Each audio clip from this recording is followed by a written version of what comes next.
Shaytonning hiylalari. Muhiddin Arabiy. Bu rivoyat Muhiddin Arabiyning Shajaratul Kawn nomli asaridan olingandir. Alhamdulillahi robbil alamin. Assalatu vassalamu ala nabiyyina Muhammadin va ala alihi va ashabihi ajma'in. Ibn Abbos radhiyallohu anhudan Muaz bin Jabal rivoyat qiladi. Bir kuni Madinalik sahobaning uyida Rasululloh sallallohu alayhi va sallam bilan birgalikda jamoat bo'lib suhbatlashib o'tirgan edik. O'sha payt tashqaridan bir ovoz eshitildi. Ey uy egasi, ey ichkarida o'tirganlar, uyga kirsam maylimi? Sizlarda bir gapim bor, sizlarda bir iltimosim bor.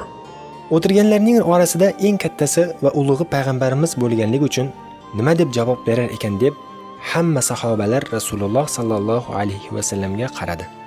Hayron bo'lib qolgan sahobalarni ko'rgan payg'ambarimiz ularga qarab shunday dedi: Bu kelib turgan kim ekanligini bilasizlarmi? Biz hammamiz javoban eng yaxshi biluvchi Alloh va uning rasulidir dedik. Bunga javoban payg'ambarimiz sallallohu alayhi va sallam shunday dedi: U la'natli iblisdir, shaytondir. Unga Allohning la'nati bo'lsin. Shunday deyish bilanoq Hazrat Umar radhiyallohu anhu: "Ya Rasululloh, uni o'ldirishimga ruxsat bering" dedi.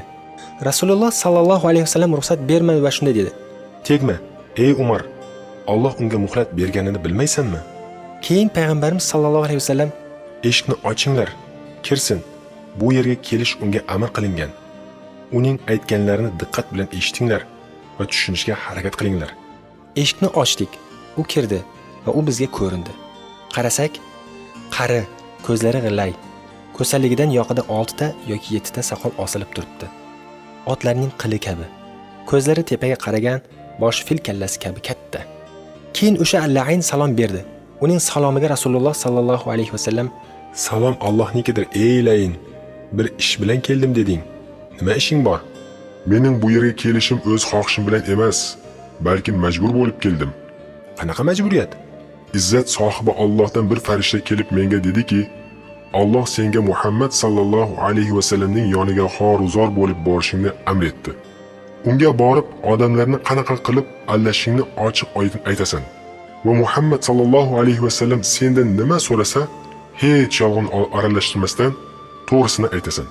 Keyin Alloh menga: agar yolg'on gapirsang, seni kul qilib yuboraman va dushmanlaring oldida seni sharmanda qilaman. Xullas ey Muhammad, o'sha amr bilan yoningga keldim. Xohlaganingni so'ra. Agar so'raganlaringga javob bermasam, dushmanlarim meni mazoq qiladi. Men uchun dushmanga mazoq bo'lishdan og'irroq narsa yo'qdir. Modamiki yolg'on gapirmas ekansan, unda aytchi, odamlarning orasida eng yomon ko'rganing kimdir? Sensan ey Muhammad. Alloh yaratgan narsalarning ichida eng yomon ko'rganim sensan. Mendan keyinchi Allohdan qo'rqqan yoshlar. Ular borini Allohga beradi. Ulardan keyinchi sabrli va shubhali narsalardan ehtiyot bo'lgan olimlar. Keyinchi tozalik va yuvishda 3 martadan yuvadigan odamlarni. Undan keyinchi ehtiyojini hech kimga bildirmaydigan sabrli kambag'alni. Ahvolidan hech ham shikoyat qilmaydi. Xo'p, bu faqirning sabrli ekanligini qayerdan bilasan? Ehtiyojini o'ziga o'xshagan ojiz bandalarga aytmaydi. Kim o'z dardini odamlarga 3 kun orqama-orqa aytsa, Alloh uni sabr qiluvchilardan deb hisoblamaydi. Xullas, sabrli odam bunaqa qilmaydi. Men esa ularning sabrini hatta harakatidan va shikoyat qilmasligidan tushunib olaman. Keyinchi shukr qiluvchi badavlat odamni. Boyning shukr qiluvchi ekanligini qayerdan bilasan? Topgan dunyosi halol bo'lsa va kerakli narsalarga sarf qilsa, u holda u shukr qiluvchilardandir. Payg'ambarimiz sallallohu alayhi vasallam mavzuni o'zgartirib boshqa savol qo'ydi. Xo'p, mayli. Aytchi, ummatim namoz o'qiganida holing nima bo'ladi? Yo Muhammad, mening ismim oshadi va titrayman. Nega eylayin? Chunki bir qul Alloh uchun sajda qilsa, martabasi bir daraja yuksaladi. Roza tutgandachi? U paytda iftorlikkacha bog'lanib qolaman. Hajga borsachi? U paytda jinni bo'lib qolaman. Qur'oni Karim o'qiganlaridachi? Unda erib ketaman, xuddi olovda erigan qo'rg'ashin kabi. Sadaqa berganlaridachi? Sadaqa beruvchi meni arra bilan ikkiga bo'lgandek ikkiga bo'linaman. Nega ikkiga bo'linasan ey Abu Murra?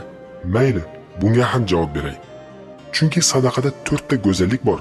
Ularning birinchisi, Alloh taolo sadaqa bergan odamning moliga baraka beradi.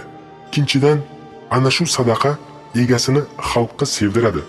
Uchinchidan esa Alloh sadaqa egasi bilan jahannam o'rtasiga sadaqani parda qilib qo'yadi. To'rtinchidan esa Alloh taolo sadaqa tufayli egasini baloyu musibatdan saqlaydi. Keyin payg'ambarimiz sollallohu alayhi vasallam iblisdan sahoba ikrom haqida savollar so'radi. Abu Bakr haqida nima deysan? U johiliya davrida ham menga itoat qilmagan. Islom kelgandan keyin qanaqa qilib menga itoat qiladi? Umar bin Hattob haqida nima deysan? Allohga qasamki, uni ko'rganimda qo'rqqanligimdan hamon qochaman. Usmon bin Affon haqidachi? Undan qattiq uyalaman. Xuddi Rahmonning farishtalari undan uyalgani kabi. Xo'p, Ali ibn Abu Talib haqida nima deysan? Qani endi undan bir qutulsam, u yolg'iz qolsa-yu va meni ham yolg'iz qoldirsa. Lekin men uni yolg'iz qo'ysam ham u meni o'z holimga qo'ymaydi. Ummatimga baxt ato etgan va seni oxiratgacha shaqiy qilgan Allohga hamd va sano bo'lsin. Yo'q, ey Muhammad, qani ummatingning baxti? Men oxiratgacha tirik ekanman, sen qanaqa qilib ummatingni baxtli ko'rasan? Men ularning qon tomirlariga kirib, go'shtlariga aralashaman. Ular mening bu holimni ko'rmaydilar va bilmaydilar ham. Meni yaratgan va oxiratgacha muhlat bergan Allohga qasamki, ularning hammasini yo'ldan ozdiraman. Johil bo'lsin, olim bo'lsin, ummiy bo'lsin, o'qimish bo'lsin, gunohkor bo'lsin, obid bo'lsin, xullas hech kim mendan qutula olmaydi. Faqatgina Allohning xolis qullarini yo'ldan ozdira olmayman. Sen uchun ixlos sohibi bo'lgan muxlis qullar kimlardir? Bilmaysanmi?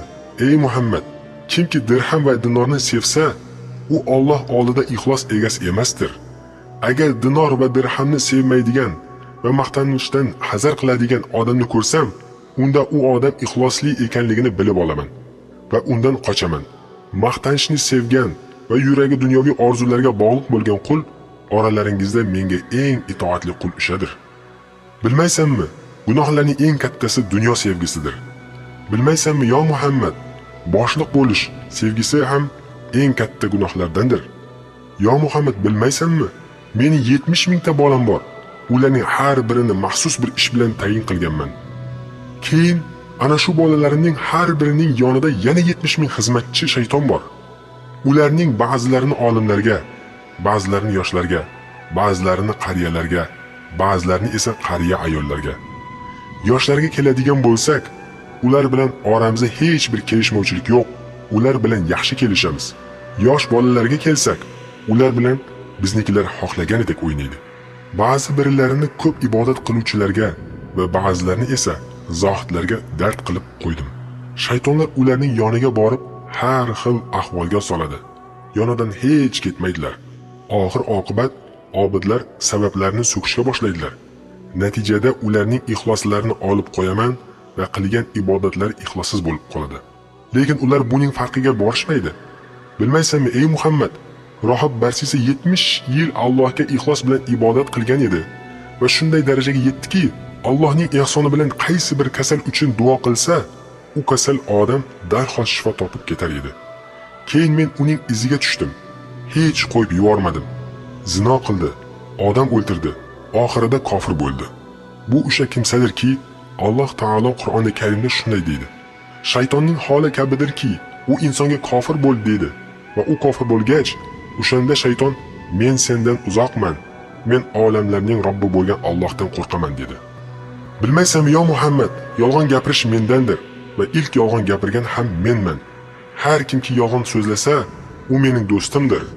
Har kimki yolg'on qasam ichsa, u ham mening sevgilimdir. Bilmaysanmi yo Muhammad, men Odam alayhissalom va Havoga yolg'on qasam ichdim.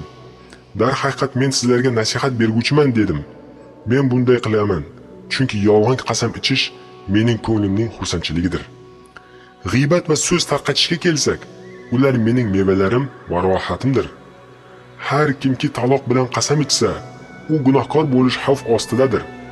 Xoh bir marta bo'lsin, xoh rost narsa bilan qasam ichsin, har kimki taloq so'zni og'ziga olsa, haqiqat aniq bo'lgungacha jufti o'ziga harom bo'ladi. Va ana shu tariqa ulardan qiyomatgacha hosil bo'lgan farzandlarning hammasi zino farzandi bo'ladi. Og'zidan chiqqan taloq so'z tufayli hammasi jahannamga kiradi. Yo Muhammad, namozni kechiktiradiganiga kelsak, uni ham aytib beray. Namozxon qachonki namoz o'qimoqchi bo'lsa, uni ushlab, hali vaqting bor, sening ishlaring ko'p, ishlaringni bitirib ol, keyin o'qiysan deb vasvasa beraman. Va u vaqti o'tib ketgach qazo qilib o'qiydi va bu sababli uning namozi yuziga solinadi. Agar u kimsa meni mag'lub qilsa, unda unga odam shaytonlarini yuboraman va ular uni namozdan qoldiradi. Agar o'shanda ham mag'lub qilsa, u holda unga namoz paytida kelaman va o'ngga qara, chapga qara deyman. U esa qaraydi. O'sha aytganimni qilgan odamning yuzini sipab peshonasini o'paman. Bundan keyin unga sen abadiy yaramas ish qilding deyman va uning xotirjamligini buzaman. Sen ham bilasan-ku ey Muhammad, kimki namozi atrofga qarasa, Alloh uning namozini qabul qilmaydi. Agar o'shanda ham unga mag'lub bo'lsam, namozni yolg'iz o'qigan paytida boraman va unga namozni tezroq o'qishini buyuraman. Va u esa amrimni bajo keltirib namozini tez-tez o'qiydi, xuddiki xo'roz yerdan don yig'gani kabi. Agar mag'lub bo'lsam, unda jamoat bilan namoz o'qiganida uning yoniga boraman va boshiga ip bog'lab imomdan oldin sajda va ruku qildiraman va imomdan oldin sajda va rukudan turg'izaman. U odam shunday qilganligi uchun qiyomatda Alloh uning boshini eshakning boshiga aylantiradi. Agar u odam yana g'olib bo'lsa, unda unga namozda barmoqlarini qitirlatishini buyuraman. Natijada u menga tasbih aytganlardan bo'ladi. Lekin bu ishni namoz ichida qildira olsam, agar u meni yana mag'lub qilsa, uning yoniga yana boraman va bu safar namoz paytida uning burniga uflayman. Men uflashimdan u esnaydi. Agar u esnashida og'zini qo'li bilan yopmasa, uning ishiga kichkina shayton kiradida dunyoga bo'lgan hirsini va dunyoviy maqsadlarini ko'paytadi. Ana bundan keyin o'sha kimsa bizga itoat qiladi. Aytganlarimizni eshitib bajo keltiradi. Sen ummatingni qanaqa qilib baxtli deysan? Men ularga ne to'zoqlar quraman. Miskinlarning, chorasizlarning va bechoralarning yonlariga boraman va namozlarni tark etishni buyuraman.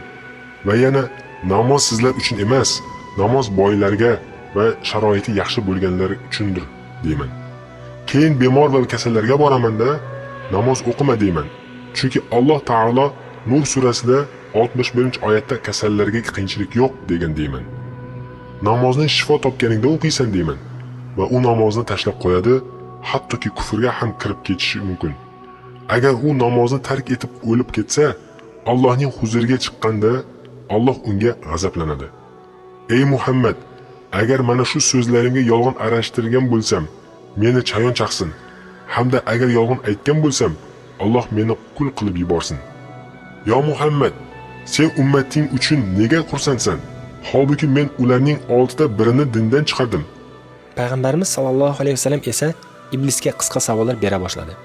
Ey layin, sen kim bilan birgalikda o'tirasan? Foiz yeguvchi bilan. Do'sting kim? Zinokor. Kim bilan yotasan? Mast bilan. Mehmoning kim? O'g'ri. Elching kim? Sehrgarlar. Ko'zingning nuri nima? Xotinni taloq qilish. Sevgiling kim? Juma namozini o'qimay qo'yganlar. Payg'ambarimiz sollallohu alayhi vasallam mavzuni ozgina o'zgartirib, boshqa savollarga ko'chdi. Ey la'natli iblis, seni qaysi narsa ranjitadi? Alloh yo'lida jihodga chopgan otlarning kishnashi. Xo'p, unda sening jismingni nima eritadi? Tavba qiluvchilarning tavbasi. Jigaringni parcha-parcha qiladigan narsa nima? Tuni kuni Allohga istig'for aytish. Yuzingni burishtiradigan narsa nima? Yashirin sadaqa. Ko'zlaringni ko'r qiladigan narsa nima? Tungi namoz. Boshingni egdiradigan narsa nima? Jamoat bilan o'qiladigan namozning ko'pligi. Payg'ambarimiz sollallohu alayhi vasallam yana mavzuni o'zgartirdi va mana bu savollarni so'radi. Sen uchun odamlarning eng baxtlisi kimdir? Namozini qasddan tashlab qo'ygan namozxonlar. Odamlarning eng badbaxti kim? Qizg'anchoqlar. Qaysi narsa seni ishdan qoldiradi? Olimlarning majlisi. Ovqatingni qanday qilib yeysan? Chop qolimning barmoqlari uchi bilan. Garimsel eskanda va kun qiziganda farzandlaringni qayerga yashirasan? Insonlarning tirnoqlari orasiga. Payg'ambarimiz sollallohu alayhi vasallam bundan keyin boshqa savolga ko'chib shunday dedi. Robbingdan nimalar istading? 10 ta narsa istadim. Ular nima? Quyidagilardir. Birinchidan, Allohdan odamlarning mol, dunyo va farzandlariga sherik bo'lishini so'radim. Alloh buni qabul qildi. Bunga dalilim esa Isro surasi 64-oyatida menga mol, dunyosi va farzandlariga sherik bo'l deyilgan. Va yana men ham Bismillohsiz so'yilgan molning go'shtidan yeyman hamda foiz va harom aralashgan taomdan yeyman. A'uzu billahi minash shaytonir rajim deb aytilmagan mol dunyoga aralashaman. Jinsiy munosabatda ham A'uzu billahi minash shaytonir rajim deb aytmagan odamning xotiniga sherik bo'laman va undan hosil bo'lgan bola bizga itoat qiladi. Kimki markabiga minib harom yo'lni niyat qilsa, men ham minib o'sha odamga yo'ldosh bo'laman. Bunga ham Isro surasidagi 64-oyat dalildir. Ikkinchidan Allohdan uy so'radim. Hammomlarni menga uy qilib berdi. Uchinchidan menga masjid ber dedim. Bozorlarni menga masjid qilib berdi. To'rtinchidan menga o'qiydigan kitob ber dedim. She'rlarni menga o'qiydigan kitob qilib berdi. Beshinchidan menga bir azon bergin dedim. Musiqa san'atkorlarini berdi. Oltinchidan menga yotoqda bir sherik ber dedim. Mast odamlarni sherik qilib berdi. Yettinchidan menga yordamchilar bergin dedim va menga Qadariya mazhabiga mansublarni berdi. Sakkizinchidan esa mening ham birodarim bo'lsin dedim. Topganini bekor narsalarga isrof qiladiganlarni berdi hamda boyligini gunoh ishlarga sarf qiladiganlarni berdi. Bunga dalilim Isro surasining 27-oyatidir. Dar haqiqat isrof qiluvchilar shaytonning birodaridirlar deyilgan. Payg'ambarimiz sallallohu alayhi vasallam so'zni bo'lib, agar aytgan so'zlaringga oyatlarni dalil qilib aytmaganingda edi, so'zlaringni tasdiq qilmasdim dedi. Keyin iblis davom etdi. Yo Muhammad, Allohdan yana tilagan narsam, men odamlarni ko'ra olay, lekin ular meni ko'rmasin. 10-dan Allohdan men yana odamlarning qon tomirlarining menga yo'l qilib berishini istadim. Shu sababli men ularning ichida xohlaganimdek o'qib yuraman. Alloh bu istaklarimning hammasini berdi. Men esa bu hollarimdan faxrlanaman. Shuni ham aytib o'tishim kerakki, men bilan birga bo'lganlar sen bilan bo'lganlardan ko'pdir va bu hol qiyomatgacha davom etadi. Bundan keyin iblis so'zini quyidagicha davom etdi. Mening bir o'g'lim bor. Uning ismi Atamadir. Agar bir banda xufton namozini o'qimasdan yotsa, Atama borib o'sha odamning qulog'iga peshob qiladi. Agar bunday bo'lmaganda edi, odamlar xufton namozini o'qimasdan uxlay olmasdilar. Yana bir o'g'lim bor. Uning nomi Mutaqozidir. Uning vazifasi qilingan yashirin ishlarni oshkora qilishdir. Masalan, bir qul yashirin ibodat qilgan bo'lsa va ana shu ibodatini yashirishga harakat qilsa, mutaqozi borib uni turtadi. Oxir oqibat u mutaqozi qilingan ibodatning oshkora bo'lishiga muvaffaq bo'ladi. Natijada o'sha qulning qilgan amalining 100 ta savobidan 99 tasi bekor bo'ladi. Birgina savobi qoladi. Sababi Alloh taolo yashirin ibodatga 100 savob beradi. Keyin mening yana bir o'g'lim bor. Uning nomi Kuhayldir. Uning vazifasi odamlarning ko'zlarini surmalashdir. Ayniqsa olimlar majlisida va imom xutba o'qiganida o'sha surma surilgan odamlar uyqulari kelib, ko'zlarini ochib o'tirish qiyin bo'lib qoladi. Natijada olimlarning so'zlarini eshitmaydilar va savobdan mahrum qoladilar. Qaysi ayol bo'lsa bo'lsin, u turib ketgan joyga shayton borib o'tiradi. Yana har ayolning yonida har doim bir shayton yuradi va unga qaragan odamlarga o'sha ayolni go'zal qilib ko'rsatadi. Ham yana o'sha ayolga ba'zi bir buyruqlar berib yuradi. Masalan, qo'lingni chiqar, ko'rsatib yur deydi. U esa bocha keltiradi. Qo'lni ochib ko'rsatib yuradi. Natijada hayo pardasi yirtiladi. Keyin iblis payg'ambarimiz sallallohu alayhi vasallamga o'zining vaziyatini tushuntirishni boshladi. Odamlarni to'g'ri yo'ldan adashtirish uchun qo'limdan hech bir narsa kelmaydi. Men faqatgina vasvasa qilaman va xohlagan narsamni go'zal qilib ko'rsataman. Bor yo'g'i shu. Agar odamlarni zalolatga tushirish qo'limdan kelganda edi, unda la ilaha illalloh Muhammadur Rasululloh deydigan va roza tutib namoz o'qiydigan hech kimni qoldirmasdim. Hammasini adashtirib qo'yardim. Sening qo'lingga hidoyat berilmagani kabi, sen faqatgina Allohning rasulisan va odamlarni yaxshilikka chaqirasan xolos. Agar hidoyat sening qo'lingda bo'lganda edi, yer yuzida hech bir kofirni qoldirmas eding. Sen Allohning bir hujjatisan. Men esa jahannamga boradiganlarga bir sababman. Said bo'lgan kimsa onaning qornida ekanligida saiddir. Shaqiy esa onaning qornida ekanligida shaqiydir. Odamni said qiladigan Allohdir. Odamni shaqiy qiladigan ham Allohdir. Keyin payg'ambarimiz sallallohu alayhi vasallam iblisga shunday dedi: Ey Abu Murra, sen Rabbingga tavba qilib Allohga qaytsang bo'lmaydimi? Jannatga kirishingga kofil bo'lar edim. Va'da beraman. Bunga javoban iblis shunday dedi: Ya Rasululloh, hukmga loyiq ish bo'lib bo'ldi. Qarorni yozadigan qalamning siyohi quridi. Qiyomatgacha bo'ladigan ishlarning hammasi bo'ladi. Seni payg'ambarlarning sayyidi, ahli jannatning xotibi va seni xalqning ichidan tanlagan va xalqning eng ulug'i qilgan Allohdir. Meni ham shaqiylarning sayyidi va jahannamliklarning xotibi qilgan Allohdir va u butun nuqson sifatlardan munazzahdir. Va oxirida iblis gapini quyidagicha bitirdi: Xullas, bu senga aytgan so'zlarimning oxirgisidir va aytgan gaplarimning hammasini rost aytdim.